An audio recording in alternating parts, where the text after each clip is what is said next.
Bismillahirrahmanirrahim. Alhamdulillahirabbil alamin.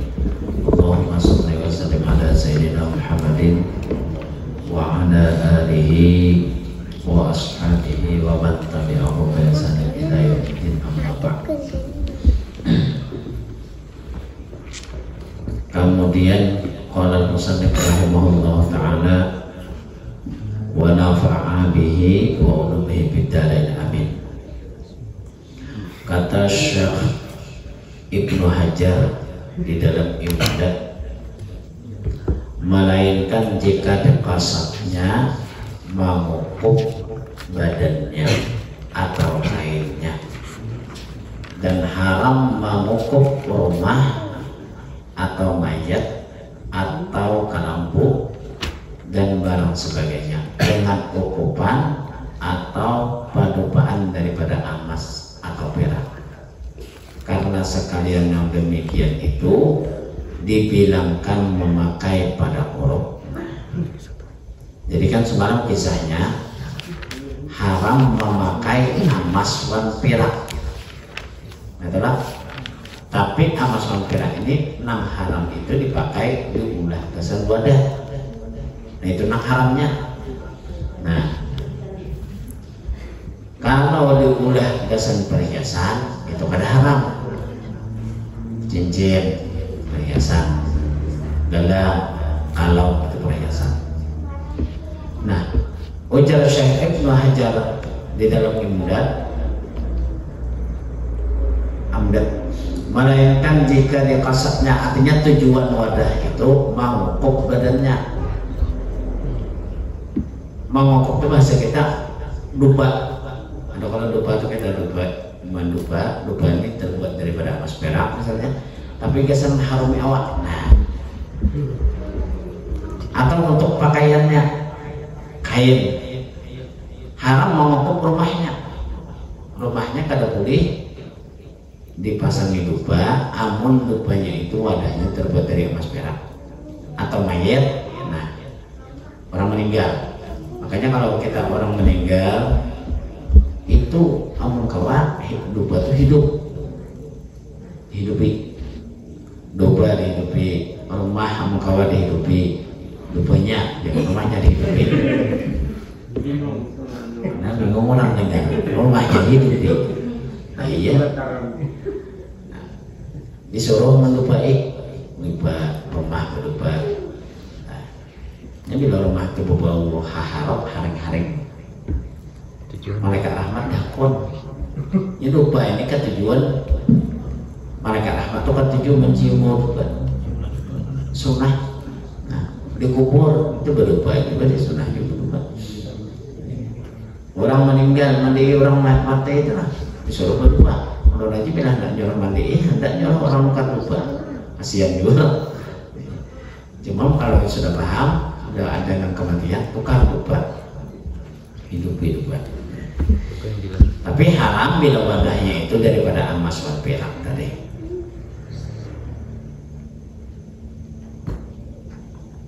Atau kalambu didupai, baik kalambu didupai. Nah, tahu kalambu didupai, habis bawa dupa sekungal. Nah, pipijat buka sekarang mencium ini bawa dupa. Ada lagi bawa pupur.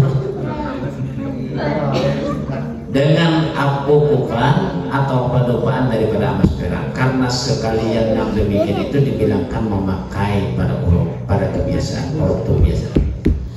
Bermula ilat haram memakai bejana emas dan perak itu bersusun daripada dua perkara. Kenapa jadi haram memakai emas dan perak? Karena itu dengan sebab dua perkara. Pertama, ain emas atau perak. Ain yang itu namanya jadi haram. Ain emas atau perak nang diulah wadah itu nang haram.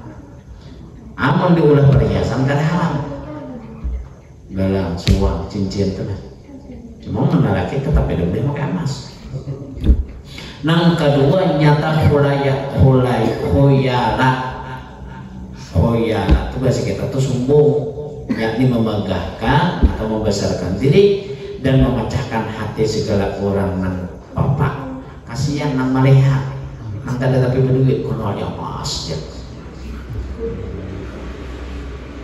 Nah haram tak? Ini bila memakai emas niatnya gesan baagak haram. Nang haramnya kenapa? Agak ingin tahu malah haram. Nah, maka apabila diperoleh kedua perkara ini haram memakai dia dengan tiada darurat. Dan jikalau dipakai akan dia di dalam khalwat dan pada tempat nang sunyi atau di dalam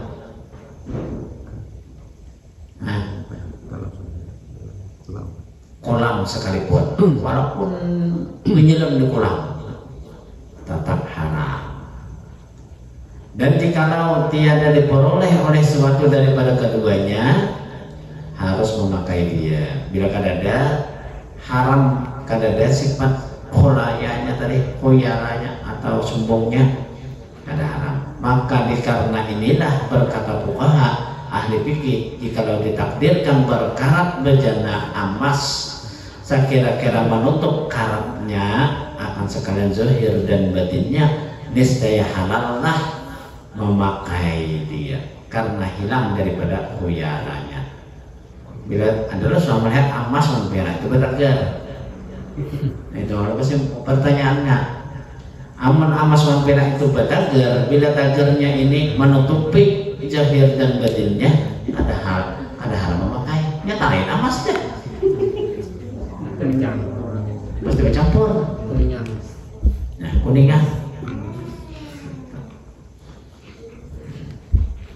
dengan itlaq juga tiada dengan tafsir yang lagi akan datang. Maka diketahui daripada demikian itu bahwasanya jika disadur bejana emas atau perak dengan itlaq, yakni sama ada didapat diambil sesuatu daripadanya dengan apa atau tiada karena hilang daripada khuyaranya tadi, khuyarah.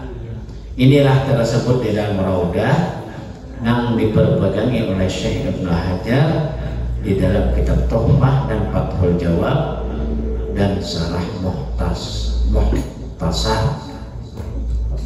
Muhtasar Yaqdan. Wallahu ta'ala habis. Oh iya nak.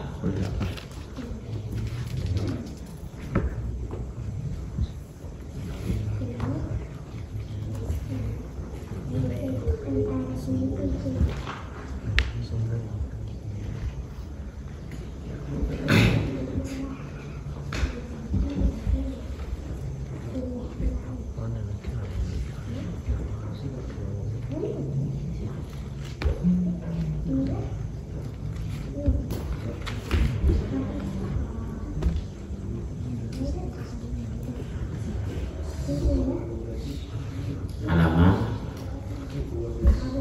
12 bermula di bawah. Ya Allah. Bismillahirrahmanirrahim. Qala al-musannif rahimahullah ta'ala wa nafa'a bihi wa ulumihi fid dharain amin. Bermula kaul atau pendapat yang mengatakan bahwasanya sifat itu lain daripada zat dan lagi bertambah dia atasnya, maka yaitu atas jalan akal dan aktikal. Ya, ada juga yang memandangkan sifat itu lain jalan. Nah, itu dengan jalan akal, yaitu terupa ia pada pihak akal karena ia isim mustaq. Karena ia isim mustaq, maka tiap-tiap isim mustaq, isim mustaq ini nahon ya. Maka tiap-tiap isim mustaq itu tiada dapat, tiada baginya daripada mustaq minhu. Nah, paham tak? Yaitu seperti qadirun umpamanya. Maka yaitu isim mustaq. Qadir itu isim mustaq. Ibaratnya zat itu isim mustaq. Qadirun kan nama zat. Isim mustaq. Nah, isim mustaq. Kenapa? Mungkinkah qadir itu ada kalau kadada kudrat. Itulah. Nah, kudrat itu ngarannya mustaq minhu. Misalnya kurangnya pemarahan. Mungkinkah adanya kurangnya pemarahan kalau ada sifat marah? Nah, itu paham kan? Nah, kurangnya pemarahan itu isim mustaq. Sedangkan marah itu mustaq minhu. Kadang mungkin kurangnya pemarahan kalau ada sifat marah. Nah, karena pemarahan diambil daripada kalimat marah. Kemudian dikata karena mana tadi? Yaitu isim mustaq. Artinya yang diterbitkan, isim mustaq itu yang diterbitkan, maka tiada didapat, tiada baginya itu daripada mustaq minhu yang tersebut. Nah, diterbitkan daripadanya yaitu kudrat. Yakni bahwasanya qadirin itu isim fa'il, qadirun isim fa'il. Kan ada orang sifat Allah qadirun, muridun, alimun, hayyun. Jelas. Nah, mungkinkah qadirun itu ada kalau ada kudrat? Kan mungkin ada qadirun kalau ada kudrat, ya tak? Muridun itu kan mungkin ada kalau ada iradat. Nah, muridun itu isim mustaq, iradat itu mustaq minhu. Muridun itu isim fa'il, nah itu diterbitkan daripada masdar. Masdar. Nang suah belajar saraf pasti paham. Nang kada suah belajar saraf udah bingung. Masdar. Ini ada fi'il, ada fa'il, ada isim. Ya Allah. Nah, diterbitkan ia daripada masdar, yaitu kudrat. Kudratan kan masdar. Nah, isim fa'ilnya apa? Qadir. Nah, maka kudratan itu yaitu sifat lain daripada zat, tetapi tiada baginya wujud sendirinya. Hanya wujud zat itu dengan tiada tinggal ia daripadanya, dan qadimnya pun dengan qadim zat juga. Ada paham di rumah? Belajar nahwu salaf itu paham nggak? Cuma kesimpulannya, mungkinkah sifat itu ada kalau ada orangnya, itu aja. Kalau ada orangnya pasti ada sifat. Sifat itu menunjukkan adanya orangnya. Mungkin sifat dan orangnya kada berpisah. Nah, sifat dan orangnya kada berpisah. Itu yang sederhananya. Tadi bahasa anak tadi, bahasa kitab.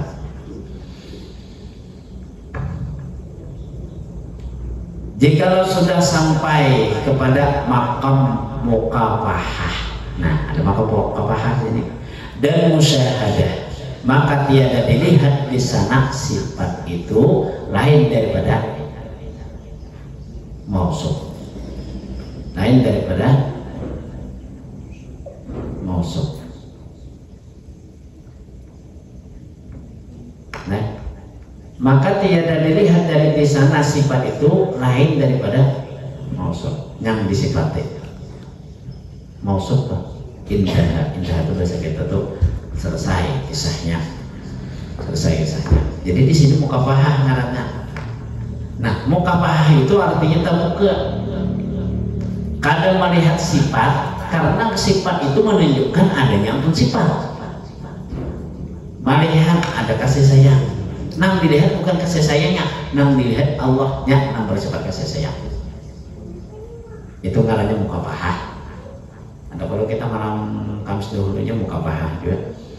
Mukafahah di dalam tarekah, mukafahah pelajaran mukafahah untuk membuka daripada hakikat diri.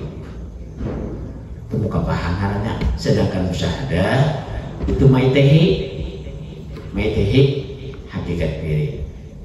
Muraqabah meminadui hakikat diri. Kinahnya muayyanah, muhaqqaqah. Tadi tingkatannya. Tapi mukabah dulu.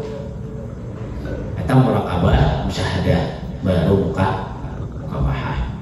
Mukabah itu artinya dibuka habis. Kada lagi melihat sifat, karena sifat itu menunjukkan adanya yang bersifat. Melihat orang alim bukan melihat sifat nama alim, melihat Allah di situ nang bersifat alim. Lalu ilmu itu adalah sifatnya alim. Karena mungkin alim kalau kada ada ilmu, ya tahu. Nah, ilmu lawan alim bisa nggak? Kada bisa. Sifat lawannya kada bisa. Indah dimisalkan seperti seorang nang dijadi umpamanya dia kabarkan oleh seseorang akan dia akan sifat hajar aswad. Ujar orang hajar aswad itu biasa kita nama hajar betul aswad itu hilang. Seperti dikata orang baginya bermula hajar aswad itu sangat hitam umpamanya. Maka dikatakan oleh orang yang belum melihat, ia akan hajar aswad itu seperti yang disifatkan oleh orang yang pada akarnya belum percaya hajar aswad itu hilang, ngarannya hajar aswad hilang, betul nang hilang pekat hilang. Percayalah, percaya padahal kan sudah melihat itu pada akal. Tatkala sebelum ia melihat dia, sebab ia diberi dia kabari hitam, ya tahu, sebab ada yang berdiri hitam yaitu kepadanya, hingga dikatakan yang hitam itu, nah, apa dah? Tadi yang nggak bacanya, enak dulu lah.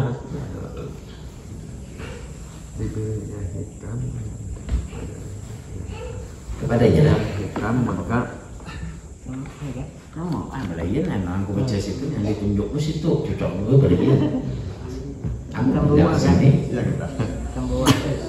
kepadanya maka dikatanya yang hitam maka apa dah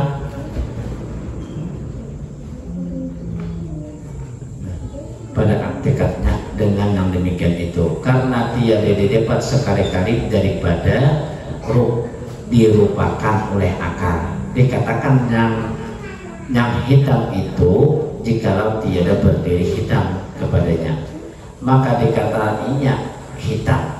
Maka tatkala sampai ia ke negeri Makkah umpamanya terpandanglah ia dengan yang dilihat itu akan hakikat sebenarnya juga. Hajar aswad itu yang hitam seperti yang dikabarkan orang itu juga. Maka hilanglah pada ketika itu aktikat yang mengatakan hitam itu berdiri kepada hajar aswad karena sudah musyahadah nyata dilihat pada ketika itu tiada dilihat yang hitam berdiri kepada lainnya daripada hajar aswad, tetapi yang hitam itulah zat hajar aswad tiada lain. Paham wassalam. Nah, paham kan? Nah kita ujar sini apa? Orang misalnya umpamanya orang berhabar, ujar orang yang ngarannya hajar aswad itu hitam, batu hitam, percayalah, percaya. Padahal kan sudah melihatlah. Nah, percaya itulah ngarannya aktikat. Aktikat percaya, tapi kan melihat. Aktikat ngarannya tak, mengaktikat kan batu hajar aswad itu hitam. Lalu telah ke Makkah. Nah, telah ke Makkah sampai di Makkah melihat batunya dasar hirang juga. Maka aktikat tadi hilang. Ada lagi aktikat karena di situ makamnya musyahadah. Paham? Karena melihat sudah. Sekalinya hitam batu hajar aswad itu hitam. Hitam itu bukan sifatnya, tetapi hitam itu zatnya. Ketika melihat batu hajar aswad, maka itu juga perumpamaan orang memadakan Allah bersifat qudrat itu hanya i'tiqad.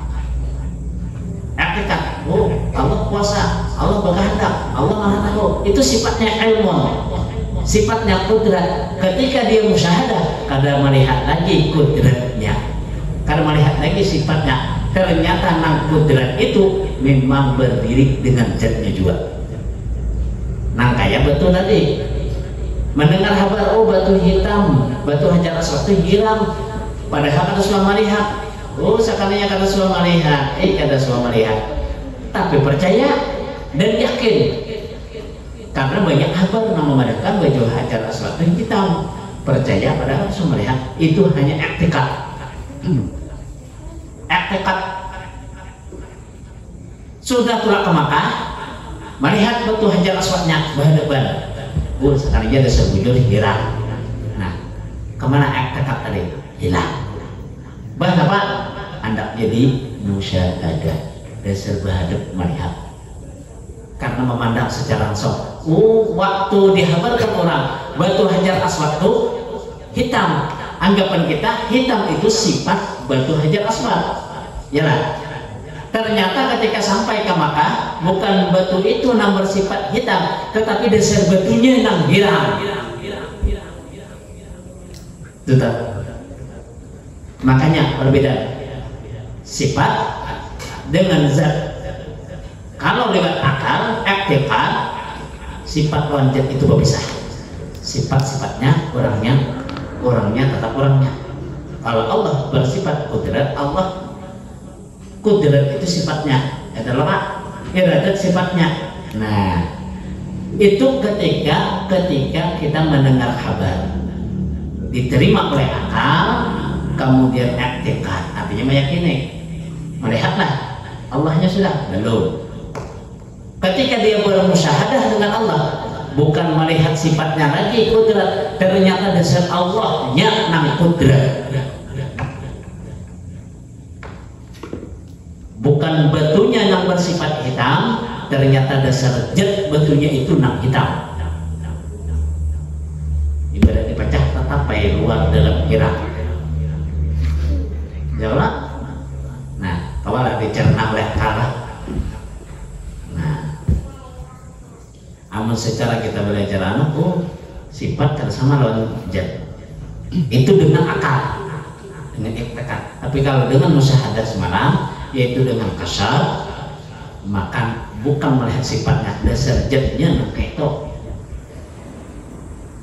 zatnya nang dasar qudrat, zatnya yang dasar iradat, zatnya nang dasar ilmu, zatnya nang dasar hidup. Karena nang hidup itu dasar zatnya, bukan sifatnya. Nah, itu dengan jalan mukasab atau dengan jalan musyahadah. Kalau jalan i'tiqad dan akal tadi, hayyun itu sifat, Allah yang bersifat. Itu dengan jalan akal. Kawalah paham lah. Nah, Allah yang bersifat hidup ya. Jadi hidup itu sifat Allah.